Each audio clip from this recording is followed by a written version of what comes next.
Welcome to the last breakfast. Please enjoy the video. You begin by capturing a precise negative mold with dental alginate. Accuracy here prevents wasted metal later. Mix alginate to manufacture a thickness, load a tray, and seat it with even pressure. Count 2 minutes and avoid breathing into the set. Once removed, inspect for voids. A small bubble ruins fit.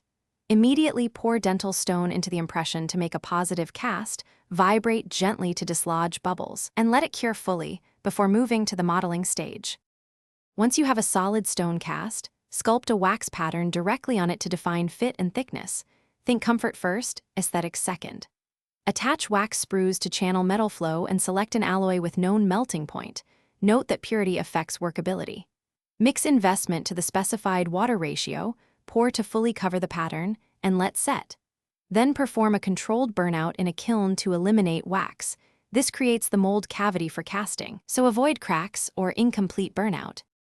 Heat the chosen alloy to its proper temperature, and cast using a vacuum or centrifugal method to ensure full mold fill. Once cooled, carefully divest the investment material. Cut and remove sprues, then refine shape with files and burrs, progressively moving to finer grits and buffing for a smooth finish. Try the piece on your stone cast to check margins and fit. If it sits high or gaps appear, use small adjustments or a thin dental composite reline. If persistent misfit occurs, remake the wax pattern to correct fundamentals.